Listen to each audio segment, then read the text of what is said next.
നമസ്കാരം എല്ലാ പ്രിയപ്പെട്ട കൂട്ടുകാർക്കും ഫാസിസ് അക്കാഡമിയുടെ മറ്റൊരു വീഡിയോയിലേക്ക് ഹാർദമായ സ്വാഗതം. നമ്മൾ ഇന്ന് നോക്കുന്നത് പല ആൾക്കാരും പരീക്ഷാ സമയം അടുത്തിരിക്കുകയാണ്. ഇനി പഠിച്ചു മാറുവാനായിട്ട് സമയം ആരുടെയും കൈവശം തന്നെ ഇല്ല. ഈ ജൂലൈ മാസം തന്നെ ഫസ്റ്റ് സ്റ്റേജ് എക്സാം ആരംഭിക്കുന്നു. ഓഗസ്റ്റിലും സെപ്റ്റംബറിലും ഒക്ടോബറിലും ഒക്കെ ആയിട്ട് LDC പരീക്ഷ വിവിധ ജില്ലകളിൽ നടക്കുകയാണ്. പഠിച്ചു തീർക്കുവാൻ സമയമുണ്ടോ എന്നാണ് പല ആളുകളും ആലോചിക്കുന്നത്. പഠിച്ചു തീർത്തവർക്കാണെന്നുണ്ടെങ്കിലും എങ്ങനെ വീണ്ടും റിവിഷൻ നടത്താൻ സാധിക്കും എന്നാണ് പലരുടെയും ചിന്ത. നമുക്കറിയാം, ആകെയുള്ള മാർക്ക് 100 ആണ്. 100 മാർക്കിൽ എത്ര നേടിക്കഴിഞ്ഞാൽ റാങ്ക് നമുക്ക് ഉറപ്പിക്കാം, അല്ലേ? 100 മാർക്കിൽ എത്ര നേടിക്കഴിഞ്ഞാൽ റാങ്ക് ഉറപ്പിക്കാം? കഴിഞ്ഞ തവണത്തെ LDCയുടെ കട്ട് ഓഫ് എന്ന് പറയുന്നത് ഏകദേശം എത്രയായിരുന്നു? ഒരു 50 മുതൽ 60 മാർക്കിന് ഇടയിൽ നേടിയ ആളുകളിൽ പലർക്കും എന്താണ് ജോലി ലഭിക്കുകയുണ്ടായിട്ടുണ്ടെന്ന് നമുക്കറിയാം, അല്ല? 50-നും 60-നും ഇടയിൽ നേടിയ പല ആളുകൾക്കും ജോലി ലഭിക്കുകയുണ്ടായിട്ടുണ്ട്. അതുകൊണ്ട് തന്നെ ഇത്തവണയും നല്ല ടൈറ്റ് കോമ്പറ്റീഷൻ ആയിരിക്കും. എന്ന് വെച്ചാൽ ഒരു 60-ന് മുകളിൽ മാർക്ക് നേടുന്ന ആളുകൾക്ക് ജോലി പ്രതീക്ഷിക്കാം എന്ന് തന്നെയാണ് നമ്മളിപ്പോഴും കരുതുന്നത്. കാര്യം ചോദ്യങ്ങളെല്ലാം നല്ല സ്റ്റാൻഡേർഡ് ചോദ്യങ്ങളായിരിക്കുകയാണ്. പരീക്ഷയുടെ കാഠിന്യം കൂടുന്തോറും കട്ട് ഓഫിൻ്റെ നിലവാരത്തിലൊന്നുണ്ട് വ്യത്യാസം വരും. പഴയ കാലത്തൊക്കെ ഒരുപാട് മാർക്ക് നേടണമായിരുന്നു, പക്ഷേ ഇപ്പോൾ അങ്ങനെയല്ല. എല്ലാ മേഖലകളിലും നല്ല അറിവ് ഉള്ള ആളുകൾക്കാണ് പഴയ കാലത്ത് റാങ്ക് പട്ടികയിൽ ഇടപെടാൻ സാധിച്ചിരുന്നെങ്കിൽ ഇന്ന് അങ്ങനെയല്ല. ഇന്ന് ഏത് മേഖലയിലാണോ ആഴത്തിൽ അറിവുള്ളത് അവർക്കാണ് മാർക്ക് നേടുവാനായിട്ട് സാധിക്കുന്നത്. അപ്പോൾ നമ്മൾ പരീക്ഷയ്ക്ക് വേണ്ടി സ്മാർട്ട് വർക്ക് ചെയ്യുന്ന ആൾക്കാരായിരിക്കുമല്ലോ. അപ്പോൾ സ്മാർട്ട് വർക്ക് എങ്ങനെ നടത്താം എന്നതിനെക്കുറിച്ചാണ് നമ്മൾ ഇനി പറയാനായിട്ട് പോകുന്നത്. അപ്പോൾ നമ്മൾ നോക്കിയാൽ ആദ്യമായിട്ട് ചെയ്യേണ്ടത് എന്താണ്? പഠിച്ചിട്ടുള്ളവരായാലും പഠിച്ചു കഴിഞ്ഞിട്ടുള്ളവരായാലും ചെയ്യേണ്ടുന്ന കാര്യം എന്താണ്? ആദ്യം വ്യക്തമായ ഒരു അവബോധം ഉണ്ടാകണം. എങ്ങനെ? മാർക്കിനെ കുറിച്ച്. ഏത് മേഖലയിൽ നിന്നാണ് കൂടുതൽ മാർക്ക് വരുന്നത് എന്ന് വ്യക്തമായ ഒരു ധാരണ നമുക്ക് ഉണ്ടാക്കിയെടുക്കേണ്ടതുണ്ട്. അതിലാദ്യമായി നോക്കിയാൽ എന്താണ്? കണക്കിൻ്റെ ടോപ്പിക്ക് ഒരുപാട് ടോപ്പിക്കുകളുണ്ട്, അല്ലേ? ആ ടോപ്പിക്കിൽ നിന്ന് കണക്കിൽ നിന്നും ആകെ കിട്ടുന്നത് എത്ര മാർക്കാണ്? മാത്സിൽ നിന്ന് ആകെ 5 മാർക്കാണ് കിട്ടുന്നത്. പക്ഷേ മെൻ്റൽ എബിലിറ്റി ഉണ്ട്. മെൻ്റൽ എബിലിറ്റിയിൽ നിന്നും 5 മാർക്ക് കിട്ടും. അങ്ങനെ അതിന് മൊത്തത്തിലാണ് ടോട്ടൽ 10 മാർക്ക് വരുന്നത്. അപ്പോൾ ഈ ഒരു മേഖലയിൽ നിന്ന് നമുക്ക് സ്കോർ ചെയ്യാൻ സാധ്യതയുള്ള മാർക്ക് എന്ന് വെച്ചാൽ 10 മാർക്കാണ്. അത് എന്തായാലും നമ്മൾ നിർബന്ധമായിട്ടും പഠിച്ചേ പറ്റുകയുള്ളൂ, അല്ലേ?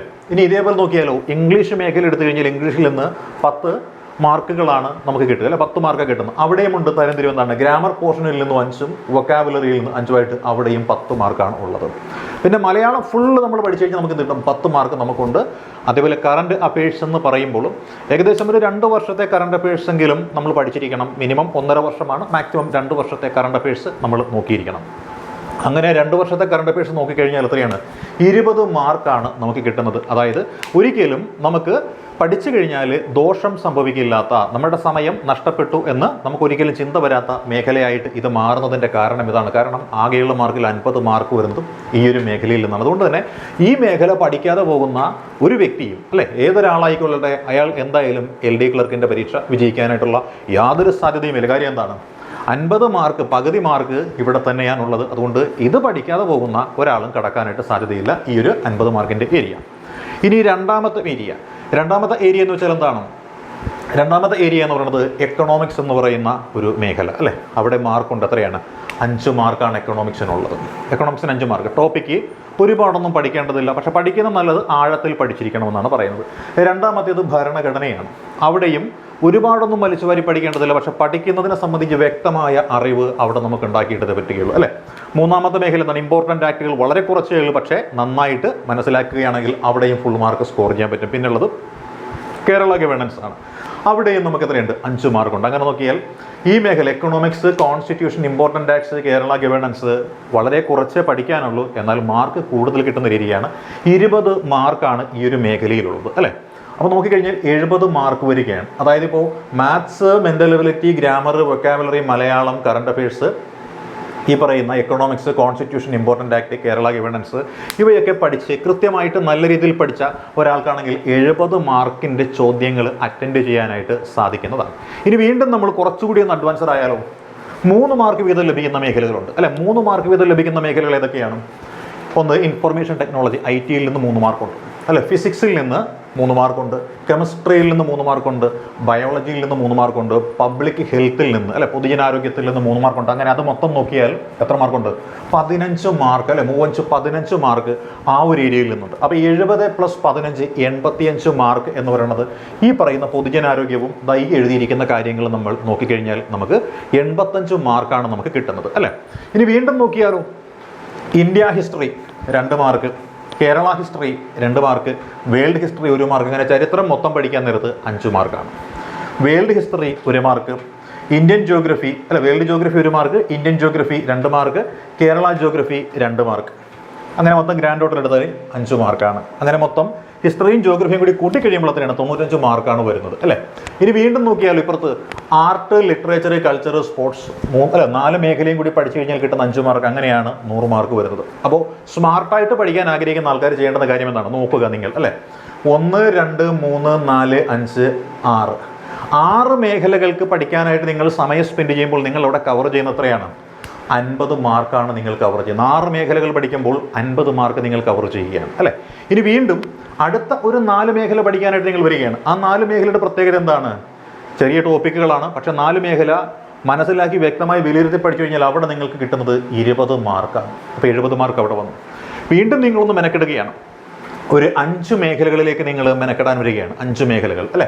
5 മേഖലകൾ പഠിച്ചു കഴിയുമ്പോൾ കിട്ടുന്നത് 85 മാർക്കാണ്. 85 മാർക്ക്. അതായത് ഇവിടെ നമുക്ക് പഠിക്കാനുള്ളത് 5 മേഖലകൾ. ഇവിടെ എത്രയാണ്? 4. ഇവിടെ എത്രയാണ്? 6. അതായത് 15 സെഗ്മെൻറ്റുകൾ നിങ്ങൾ പഠിക്കാൻ തയ്യാറാകുമ്പോൾ നിങ്ങൾക്ക് കവർ ചെയ്യാൻ സാധിക്കുന്നത് 85% മാർക്ക് നിങ്ങൾക്ക് കിട്ടും. ഇനി ഇവിടെ നോക്കിയാലോ, history 3, geography 3, art, literature, culture, sports എത്രയുണ്ട്?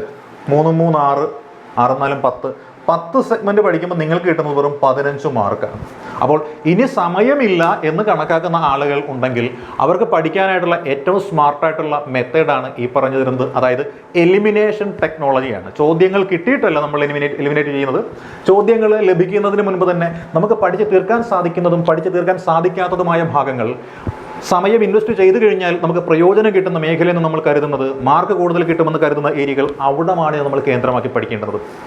അങ്ങനെ പഠിച്ചിട്ട് ആ മേഖലയിൽ നിന്ന് എന്ത് ചെയ്യണം? പരമാവധി പരീക്ഷകൾ നമ്മൾ എഴുതുകയാണ് വേണ്ടത്. അതായത് ഇപ്പോൾ നമ്മൾ നോക്കുന്നത് ഈ പറയുന്ന 50 മാർക്കിൻ്റെ മേഖലയുണ്ട്. ഇത് ഒഴിവാക്കാൻ പറ്റില്ല. ഇത് ഒഴിവാക്കി കഴിഞ്ഞാൽ റാങ്കിൽ വരികയില്ല, പരീക്ഷ പാസ്സാക്കിയില്ല. അങ്ങനെ ഈ 70 മാർക്ക് എല്ലാവരും നിർബന്ധമായിട്ട് ഈ 70 മാർക്ക് എന്ന് പറയുന്നത് നിർബന്ധമായിട്ടും നോക്കിയിരിക്കണം അല്ലേ. ഈ 70 മാർക്ക് പിന്നെ വേണ്ടത് ഒരു 15 മാർക്കും കൂടി നോക്കിയാൽ മതി. ആ 15 മാർക്ക് എവിടെ നിന്ന് എടുത്ത് പഠിക്കണം എന്നുള്ളതാണ് നമ്മൾ നോക്കേണ്ടത്. സയൻസ് മേഖലയിൽ നിന്ന് എടുത്ത് പഠിക്കണോ, ഹിസ്റ്ററിയും ജിയോഗ്രഫി, ആർട്സ്, കൾച്ചർ, ലിറ്ററേച്ചർ ഈ മേഖലയിൽ നിന്ന് എടുക്കണോ എന്നുള്ളതായിരിക്കും നിങ്ങളിൽ പലരുടെയും ഒരു കൺഫ്യൂഷൻ എന്ന് പറയുന്നത്. അപ്പോൾ നിങ്ങൾക്ക് ഇഷ്ടമുള്ള മേഖലയെത്താണ് പഠിച്ചു കഴിഞ്ഞാൽ മാർക്ക് കിട്ടുമെന്ന് തോന്നുന്ന മേഖലയെത്താണോ അത് നിങ്ങൾക്ക് ഈസി ആയിട്ട് എടുത്ത് പഠിക്കാം, അതല്ലെങ്കിൽ ഒഴിവാക്കാം. ചില ആളുകൾക്ക് പബ്ലിക് ഹെൽത്ത് കിട്ടും, അപ്പോൾ അത് സെലക്ട് ചെയ്യാം അല്ലേ. ചില ആളുകൾക്ക് ഫിസിക്സ് കിട്ടത്തില്ല, അത് വെട്ടിക്കളയാം. ചില ആളുകൾക്ക് വേൾഡ് ഹിസ്റ്ററി ഇഷ്ടമല്ല, എന്ത് ചെയ്യാം? അത് ഒഴിവാക്കാം. കേരള ഹിസ്റ്ററി ഇഷ്ടമാണ്, അത് പഠിക്കാം അല്ലേ. പിന്നെന്താണ്? കേരള ജിയോഗ്രഫി ഇഷ്ടമാണ്, അത് പഠിക്കാം. ഈ ആർട്ട്, ലിറ്ററേച്ചർ, കൾച്ചർ പഠിച്ചു കഴിഞ്ഞാൽ ഒന്നും കിട്ടിയാൽ അത് വേണമെങ്കിൽ സമ്പൂർണ്ണമായിട്ട് ഒഴിവാക്കാം. കാര്യം 4 മേഖല പഠിച്ചെടുക്കുമ്പോൾ നമുക്ക് കിട്ടുന്ന 5 മാർക്കാണ്. ആ 5 മാർക്ക് പോട്ടെ എന്ന് വയ്ക്കാം അല്ലേ. ഇതിൽ നിന്ന് സെലക്ട് ചെയ്ത് പഠിച്ചു കഴിഞ്ഞാൽ നമുക്ക് എത്രയുണ്ട്? ഇതിൽ നിന്ന് പഠിച്ചു കഴിഞ്ഞാൽ 70 അല്ലേ. ഇതിൽ പഠിച്ചു കഴിഞ്ഞാൽ 25 മാർക്കാണുള്ളത്. ഈ 25 മാർക്കിൽ നിന്ന് ഒരു 10 മാർക്കെങ്കിലും നമുക്ക് കിട്ടിയാൽ എത്രയായി? 80 മാർക്കിൻ്റെ പരീക്ഷ നമുക്ക് എഴുതാൻ പറ്റും. ആ 80 മാർക്കിൽ ഒരു 70 ശരിയായി കഴിഞ്ഞാൽ എന്ത് കിട്ടും? 65ഓളം മാർക്ക് നമ്മുടെ കൈവശം വന്നു കഴിഞ്ഞു. 65-ന് മുകളിൽ ആ മാർക്ക് മതി LD ക്ലർക്ക് ആകാനായിട്ട്. അപ്പോൾ ഇതിന് ചെയ്യേണ്ടത് എന്താണ്? ഈ മേഖലകൾ നന്നായി പഠിച്ചിട്ട് ഈ മേഖലയിൽ നിന്നും പരമാവധി പരീക്ഷകൾ സബ്ജക്റ്റ് വൈസിൽ എഴുതുകയാണ് വേണ്ടത്. അപ്പോൾ അത്തരത്തിൽ സബ്ജക്റ്റ് വൈസിൽ പരീക്ഷകൾ എഴുതുവാൻ ആഗ്രഹിക്കുന്നവർക്കായിട്ട് ജൂലൈ 2 മുതൽ നമ്മുടെ ബാസിസ് അക്കാഡമി ഒരു subject wise test paper series ആരംഭിക്കുന്നുണ്ട്. സബ്ജക്റ്റ് വൈസിലാണ് മാക്സിമം പരീക്ഷകൾ നമ്മൾ നൽകുന്നുണ്ട്. അപ്പോൾ 60ഓളം ക്വസ്റ്റ്യൻസ് അല്ലെങ്കിൽ ക്വസ്റ്റ്യൻ സീരീസുകൾ 100 മാർക്കിൻ്റെ 60ഓളം ക്വസ്റ്റ്യൻ സെറ്റുകൾ നമ്മൾ നൽകുന്നുണ്ട്. സബ്ജക്റ്റ് വൈസിലായിരിക്കും. ഓരോ സബ്ജക്റ്റിൽ നിന്നും പരമാവധി ക്വസ്റ്റ്യൻസ് ഉണ്ടായിരിക്കും. അതായത് ഈ 1 മാർക്കിൻ്റെ ആർട്ട് ആൻഡ് കൾച്ചറിൽ നിന്ന് പോലും നമ്മൾ എന്ത് ചെയ്യുന്നുണ്ട്? മാക്സിമം ക്വസ്റ്റ്യൻസ് കണ്ടെത്തി അത് പരീക്ഷയ്ക്കായിട്ട് നൽകുന്നുണ്ട്. അങ്ങനെ ഈ 25ഓളം സെഗ്മെൻറ്റുകളിൽ നിന്ന് നമ്മൾ പരീക്ഷ തയ്യാറാണ്. 60 എന്ന് പറയുന്നത് വളരെ കുറഞ്ഞ നമ്പറാണ്. 60-ന് മുകളിൽ എന്തായാലും പരീക്ഷകൾ നമുക്ക് ഉണ്ടായിരിക്കുന്നതാണ്. അപ്പോൾ ഈ ഒരു പരീക്ഷ എഴുതുവാനായിട്ട് താല്പര്യമുള്ള ആളുകൾ ഉണ്ടെങ്കിൽ ഈ കാണുന്ന നമ്പർ 98 46 18 31 66 അല്ലേ 9846183166 എന്ന നമ്പറിലേക്ക് വാട്സപ്പിലോ ടെലഗ്രാമിലോ മെസ്സേജ് ചെയ്തുകൊണ്ട് ഈ പരീക്ഷാ പരിശീലന പദ്ധതിയിൽ നിങ്ങൾക്ക് ജോയിൻ ചെയ്യാൻ സാധിക്കുന്നതാണ്. അപ്പോൾ ഇനി പഠിച്ചെടുക്കുവാൻ സമയമില്ലാത്ത ആളുകളെ സംബന്ധിച്ചാണ് ഈ ഒരു എലിമിനേഷൻ ടെക്നിക്സ് വഴി കൂടുതൽ മാർക്ക് നേടാനായിട്ട് നമുക്ക് സാധിക്കുമെന്ന് പറയുന്നത്. അതായത് പരീക്ഷകൾ എഴുതുമ്പോൾ ഏത് മേഖലയിൽ നിന്നാണ് നമുക്ക് മാർക്ക് നഷ്ടപ്പെടുന്നതെന്ന് കണ്ടെത്തി കഴിഞ്ഞാൽ ആ മേഖലയിൽ കൂടുതൽ ശ്രദ്ധ കേന്ദ്രീകരിച്ച് പഠനം നടത്താം. അതായത് ഏത് മേഖലയാണ് മാർക്ക് കൂടുതലുള്ളത്, അതിൽ എവിടെയാണ് നമുക്ക് മാർക്ക് പോകുന്നത് എന്ന് തിരിച്ചറിയുവാനായിട്ടുള്ള ഒരു മാർഗം കൂടിയാണ് ഇത്. മുഴുവനും പഠിച്ചു കൊണ്ടുപോകേണ്ട കാര്യമില്ല. നമ്മൾ 100 മാർക്കിനും പരീക്ഷ എഴുതേണ്ട കാര്യമില്ല. നമ്മളൊരു പരമാവധി ഒരു 70-80 മാർക്കിന് ഇടയിലുള്ള ചോദ്യങ്ങൾ മാത്രം അറ്റൻഡ് ചെയ്താൽ മതി. കാര്യം അതിൽ നിന്ന് കിട്ടുന്ന ഒരു 60 മാർക്കുണ്ട്, അത് റാങ്ക് മേക്കിംഗ് ആണ് നമുക്ക്. ഓക്കെ, അപ്പോൾ ഈ ഒരു ടെസ്റ്റ് പേപ്പർ സീരീസിന് ജോയിൻ ചെയ്യാൻ താല്പര്യമുള്ള കൂട്ടുകാരുണ്ടെങ്കിൽ ഈ കാണുന്ന നമ്പർ 9846183166 എന്ന നമ്പറിലേക്ക് നിങ്ങൾക്ക് ജൂലൈ 2 ആരംഭിക്കുന്ന കോഴ്സിൽ ജോയിൻ ചെയ്യാൻ താല്പര്യമുണ്ടെങ്കിൽ വാട്സപ്പിലോ ടെലഗ്രാമിലോ മെസ്സേജ് അയച്ചുകൊണ്ട് ജോയിൻ ചെയ്യാവുന്നതാണ്. ഒരു ചെറിയ ഫീസ് ഇതിന് നിശ്ചയിച്ചിട്ടുണ്ട്.